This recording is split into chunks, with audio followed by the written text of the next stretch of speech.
Hi, everyone, and welcome to another exciting edition of Words, Images, and Worlds at the Drafting Table with comics creator Jim Keefe. May I call you Jim? Is that okay? Jim is fine. All right. Thank you so much for jumping in and joining, and thank you also for representing the classic Star Wars trilogy back there. I see that on your shelf as well. Yeah. That's, it's funny you should mention that because my son got that for me for Christmas one year, Hmm. and he must have heard me complain about the ones that were redone with all the extra special effects since then. Yeah. Because Yeah. I actually, when they were re-released, I brought my kids to see them when they were young. Hmm. And I was like, oh, these are the ones I saw when I was young. And they stuck in all the special effects. And I was like, oh, this is not right. Yeah. Yeah. It was a little jarring. I remember that. Yeah. Yeah, we were talking about the difference because I have like the digital effect here, but I see the love for practical effects. I love it. Oh my, well, and as far as practical, I still, even with my work, I still use pen and ink. Love I it. use a Wacom tablet. I do lettering, digital lettering. I do draw digitally as well. Hmm. But I love the traditional. I love just the effects you can get with it. And I feel a little more connected to the drawing that way. Yeah. So, Yeah. and in no way slamming people who work digitally because it's the end product that matters. So Hmm. Hmm. whatever kind of makes for the best drawing, whatever tools you use, that's what I think you should use. For me, it's traditional. Yeah, I love that. I love that. And I love that mixture too. I find myself enjoying work, regardless, as long as it's a human that has made it. I'm good with it. Yeah. It Oh, and works. we can talk a little bit about AI. Yeah, yeah, absolutely. Yeah. That human touch matters for sure. Well, yeah, and I'm gonna actually, not that we plan to talk about it, Hmm. but it's interesting because the SAG strikes are over now with the actors, Hmm. and a lot of it's centered around the use of AI Yeah. and the use of them, like just scanning actors and then using them in films that they were never in. And I feel like AI with the arts right now, like it's a tool. It can be used. I mean, when you Hmm. use your map to go somewhere in your car, that's using artificial, it's using Hmm. Hmm. algorithms and such to figure out the best way to get someplace. But it is that kind of like, where do you cross the line? Hmm. And I feel like a lot of the programs out there right now are strip mining other artists, Yeah. and you can, yeah, it's just not, there needs to be guardrails on now. Same Hmm. as I kind of, when I was watching the SAG strikes with the actors, I was really, I was connecting with them as far as, they want to have some kind of more say in their work. They don't want their work, they don't want to have it used without their authorization, much like Hmm. artists. Hmm. And I wish there was some kind of union for cartoonists where we Yeah. could have a group voice, because individually, we're not as strong individually as we are with a group, as a group. So it's just the nature of this business, freelance. You have like the National Cartoonist Society, which is a Hmm. gathering of cartoonists, but it's not like a guild which is working to fight those legal battles. Yeah. Yeah. But I did not realize that AI was a part of the strike until it was over. I'd read something about streaming rights or something with streaming, and then and that's just my ignorance of not following it more closely. But Well, definitely issues that we come up. you say not following it closely too. There's, whenever you're looking at anything online, and I'm talking about stuff you are well aware of. This is, I'm not giving you any new information. There's so much noise out there. Hmm. It's hard to get some kind of the specific details that really can make a difference, Yeah. because it sometimes it's boiled down to just black and white issues, like with Yeah. the SAG strike. And I keep going back to that because the parallels with my industry are so big. Hmm. But they Hmm. just like say, oh, these people, look at these multi-million-dollar actors, why are they complaining? And if that's the sound bite, yeah, that makes sense, I guess. But Hmm. they're not being paid that much if the CEOs aren't making tons more through them, and that's Yeah. only the smallest percentage of people. Hmm. And connecting it to comics, there's a small percentage of people who make a good living at it, but for there's a huge number working in the trenches Hmm. who Hmm. eke out a living, and if they're doing self-published work or work of their own, they're supplementing their art with, they can be teachers, they can be Hmm. working at a coffee shop. It doesn't, it runs the gamut as far as what they could be doing to help, as far as to then also do their art as well. Yeah. So, Yeah, and absolutely. I'm jumping all over the place just because. It's good. It's good. Yeah, absolutely. And just thinking about the world of comics, um, I was going to ask what connected you to the world initially, but you're absolutely right. This sort of like small percentage of people that have comics as their primary living, and then so many others that have a variety of additional jobs and Well, ways of and there making was a a living. time even when doing comic books where you look at people like John Buscema and Gene Cole, like the Mm-hmm. artists of the 70s. Not that they were making a ton of money by any means, Hmm. but you could at least support yourself.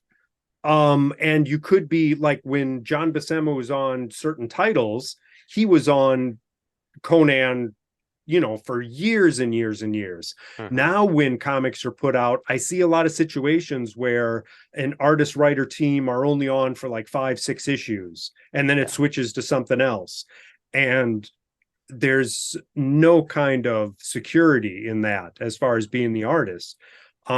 Unless I mean, you see people like Alex Ross, you see people who have big names, well established, that can, and granted, they worked in the trenches for a long time as well, but they can make a better living than some.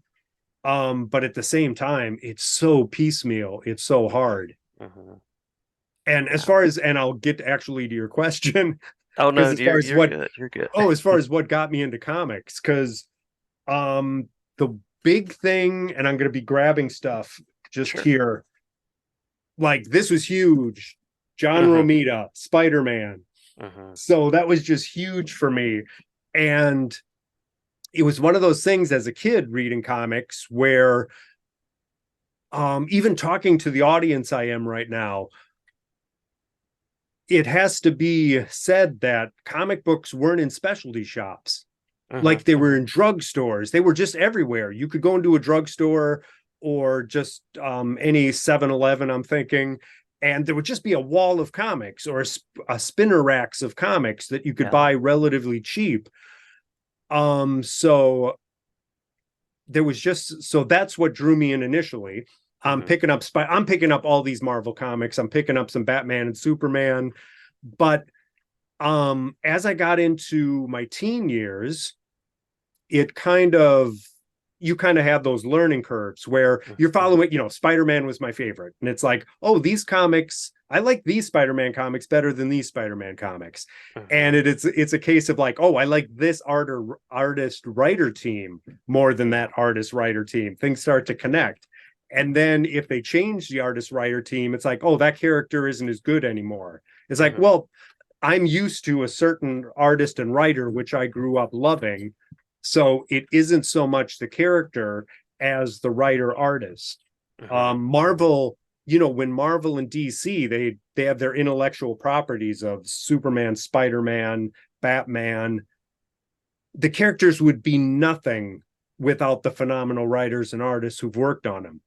Yeah. And granted, you have a character like Batman who, it's literally, seeking vengeance, as far as his parents being killed. Hmm. That's so true with so many Greek myths, and Hmm. different. It's such a template, a simple template, which a good writer and a good artist can really expand on and have fun with. And and then there's a bunch of stories which are just forgettable because you don't have a good writer artist team. So Yeah. sometimes I think, when you think of your favorite characters, I I'm kind of I wish there was more of a recognition of, oh, it's not actually the character you may not like as much as that writer and artist team who are Hmm. producing that character. Hmm. So, and for me, literally, so Spider-Man by Ross Andrew, and I believe it was Jerry Conway at the time. Like that was the main book. And then Hmm. you had Marvel Tales doing the Stan Lee, John Romita book, the older stuff. Yeah. So I had that just some phenomenal artists and writers. And then when in the 70s, the Spider-Man newspaper strip came out, Hmm. which was penciled and inked by Romita. It was his storytelling, his pacing of a story, and he's one of my favorite artists from back then. Hmm. I've taught at a bunch of schools. If any of my former students are listening, they're like, "Oh my God, he's talking about John Romita again," because it is like, yeah, yeah, okay, okay. One of But the cornerstones, though. we all have our favorites. And he passed Hmm. away just recently, Hmm. within the last year, and he left such an indelible mark. Like he is Marvel Comics for the latter part of the 60s and into the 70s. And as art director, he had that kind of control and artistic just knowledge that just kind of steered the ship, no matter, Hmm. because Marvel was being traded and sold to all these different companies, but the characters stayed strong because of the people involved back then. And he was a really good company man, and I mean that in the best way, where he like just produced his best work under very limited restrictions. Like Hmm. here's, Hmm. it's like all that's involved in working with a business.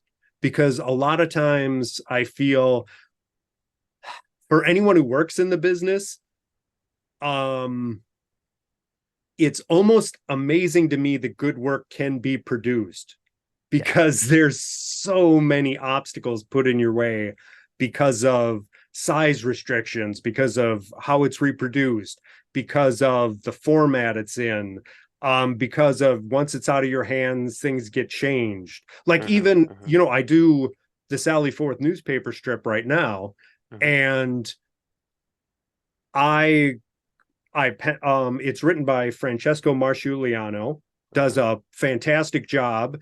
We have some really creative stuff going on because of him. Visually, that's my part. And but once it's out of our hands, it goes to a newspaper and they'll format it on a page and just squash it and stretch it to fit wherever. Yeah. So, and this is true with all the strips. Like, Charles Schultz was complaining about this for 40 years ago, that once it's out of your hands, how they put it in the paper, you have no control. The syndicate doesn't have control on it. It's Mm. very much the newspapers.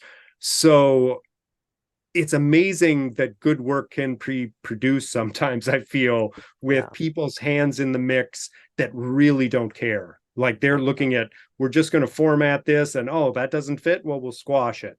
We Mm. won't even shrink it proportionally, which just drives cartoonists nuts. Oh, I'm sure. Yeah. Yeah. Yeah. Now, So oh, yeah, go ahead. so growing up, it was Romita and the Spider-Man artists, Ross Andrew, and of course you read those, and then it's like, oh, Steve Ditko, you discover, because it's like, oh, where did these, you want to see the first time these characters ever Hmm. Hmm. appeared, and then you find out about Steve Ditko, and it's like, oh my, it's amazing, So it's Yeah. a bunch. They had so many phenomenal artists on that title.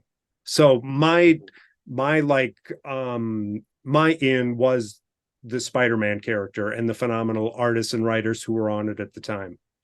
Yeah, yeah. Now, speaking of an indelible mark, you were talking about Ramita's mark on comics. You have worked on, you mentioned Sally Forth, as well as Flash Gordon for a number of years. Oh And yeah. then you also got started doing coloring on a variety of comics, I believe, if my Wikipedia research is correct, Oh, including Wikipedia. Ego. That's right, that's right. My So, Wikipedia page is another story. It's amazing. Because I tried to correct it once, oh yeah, and I yeah. I found out that's you can't do that. Like Oh, I was booted off huh. because you can't edit your own stuff. And then someone corrected it for me because it just had dates and everything wrong. Huh. So someone else corrected it and they put a picture of me on there and everything. And I was like, oh, thank goodness it's corrected. And Yeah. then someone else came in and took off the picture and stripped it down because they were like, none of this is authorized and it's from the artist's own website. And I'm like, well, yeah, Interesting. that's but yeah, so Wikipedia, it's I'm hoping your info is in the ballpark. Yeah, yeah. Hagar. Hagar is one of those Yeah, that I I was going did. to mention. Yeah. So when I grad, so I'm alumnus, is that a good word?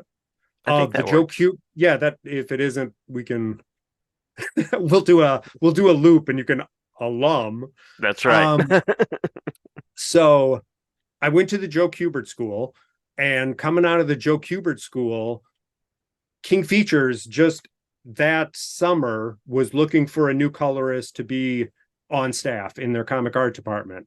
Hmm. So they contacted School of Visual Arts, they contacted the Kubert School, they contacted Pratt, I think. And so a bunch of students from each school submitted stuff. And it was interesting because only the Kubert students got a second call back because we Interesting. knew color guides. We knew Yeah. all the comic lingo. We knew the business of comics and how, like, so we weren't just giving us, like, oh, here's something I colored. We were giving, like, oh, and here's how here's the color chart to break it down. So it's Yeah. like, oh, we're going to call those guys back because we don't have to teach them this. Great. Hmm. Hmm. So, and just fortunately, I was the guy who ended up being the colorist who got hired. And that's where, holy crap, that was such an education because I jumped into coloring Blondie, Beetle Bailey, Yeah. Hagar, Popeye, Cats and Jammer, just like it was like 15 or 16 strips of the Sunday pages a week. Hmm. And not only that, but then your course, you're working with artists sending in stuff. So uh let me be nostalgic. Um, so John Cullen Murphy at the time was working on Prince Valiant. Hmm. So it was getting like when I was working in the 90s, it was the shift from traditional to digital. Yeah. But a Yeah. lot of artists didn't want to worry about Xeroxing and stuff. They would just send in the originals. And then King Features was like, send in copies because we'd rather not deal with mailing because we have to send this stuff back to you. But we would get, like, I would see John Cullen Murphy original Prince Valiant pages when they came in. Wow. And they still smelled of his pipe tobacco. Like, and like there's a Hal Foster is like the gold standard of comic strip artists doing Prince Valiant. Hmm. Hmm. Big, beautiful pages back from the 30s to the 80s. And it's said that, John Cullen Murphy came in, and then it's like, oh, it's just not up to the standard of Hal Foster. Well, Hal Foster picked him specifically. He had been doing a strip called Big Ben Bolt, I think. It was about a boxer. And Hmm. so he moved from that to doing Prince Valiant. And granted, Hal Foster is the gold standard, but John Cullen Murphy's originals, which he did the same size as a full page Sunday page still, were incredibly beautiful. Hmm. And then they would be a photostat back in the day. We take a photostat of it, shrink it down, cut it up, and put it into different formats. Well, now you're making a copy of a copy. Hmm. Like you're Hmm. already shrinking it. And Prince Valiant went to a whole page on a comics page to being one of 7 to 10 strips. Wow. So Yeah. I think sometimes there's an unfair just judgment on him. And it's Hmm. like, well, he didn't have the size to work in, and the reproduction value and everything was just not the same as when it was done back when Hal Foster was doing it. And I Wow. can't say enough about him. He was like Foster doing Prince Valiant, and who was doing Terry and the Pirates? Milton Caniff. Hmm. Hmm. And then of course Oh, and Raymond, Alex Raymond doing Flash Gordon. I should know that Yeah. one, of course. Like those were the three which, like, when I went to the Joe Kubert school, those are the artists Joe Kubert grew up on. Like I'm looking at, Romita and Ross Andrew and those guys, and he's growing up on those Sunday pages. Yeah. So, Yeah. like, what was fun about going to that school is you had all these artists who you were like, oh, you like this stuff? Let me show you where that, like, these are the guys who inspired those guys. Hmm. And even Romita, I was able to meet him when I was at the Kubert school. And he was like, oh, if you like my stuff, check out Noel Sickles and check out Milton Caniff, because those are my Nice. favorite. Nice. Nice. Yeah. So you had a bunch of that. And then when I was going to the Kubert school, it was during the 80s. Hmm. So there was this huge, you had, oh my God, Dark Knight by Frank Miller. You Hmm. had Mouse Hmm. by Art Spiegelman. You had Alan Moore doing Watchmen and Swamp Thing and V for Vendetta. So it was just an amazing time for comics when I was going to the Kubert school. Hmm. And Hmm. I found out about the Kubert School because Steve Bissette and John Tottleben doing Swamp Thing did an interview for Comics Journal. And at the time, I was going to some schools, some area schools, and I just hadn't found my niche. And Tottleben and Bissette are like, oh, yeah, we went to this school. It's a Joe Kubert school. It's been like by then, when I applied and got in, it had only been open like 10 years. Hmm. So Wow. when I Wow. Yeah. applied, it was not even a decade old yet. And I was like, Hubert School, I'm going there. I got to submit stuff and go there because that's Yeah. what I want to do. Yeah. Um, by means of a final question as we're closing out, you're working in the world of comics. You're continuing to share stories. Curious where people can go to learn more and follow along and check out the work that you've done and that you're doing. Oh, well, mostly I have a website, jimkeefe.com. Hmm. Hmm. That's where you can find out most stuff. Um, like Flash Gordon, I did back in the late 90s into 2000. Hmm. So there's examples of my stuff there and what and stuff I'm working on. There's going to be a Patreon coming up in a couple months because I'm working on new projects. And I just love the Wonderful. idea of being able to kind of promote it as you're kind of working on it. Hmm. And then as far as Sally Forth goes, that's comicskingdom.com. And ComicsKingdom.com. yeah, comicskingdom.com. And here's my plug for them because, oh God, I think a subscription for a yearly subscription is still, I think it's like 25 bucks or less. Like Hmm. it's a small amount for all year. And you get like, so of all their strips, like say Sally Forth or there's just a bunch of new ones. Actually, Flash Gordon was just they have a new Nice. artist just released. There's new Flash Gordon stories out there. And as far as their archive of each strip, you can go back like 10 years for every single strip for that subscription.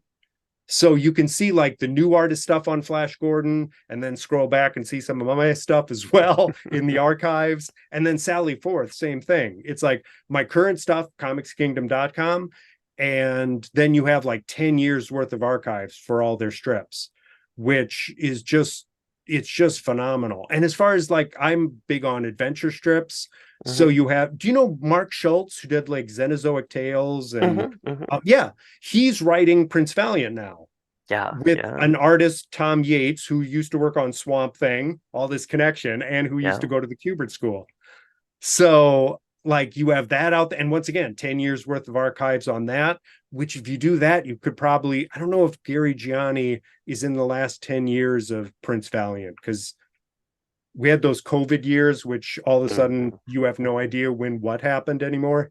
Right. So, but True yeah, enough. so it is like the subscription. If you're signing on, you're not just seeing that one strip. You're seeing a wealth of comic strips. Yeah. Yeah. Very cool. Very cool. Well, thank you so much, Jim, for taking some time. Thank you for showing us the drafting table. Hey, And and glad to. I hope you got a word in edgewise. I just kind of talk Oh nonstop. no, no, you're great. You were great. Great to talk with you. Great to meet you, and glad to have you back anytime. Oh, that would be great. All right. And I love the podcast, and I'm looking forward to seeing more of the episodes I haven't seen yet. Well, thank you so much. I appreciate that. Very kind of you. All right. All right.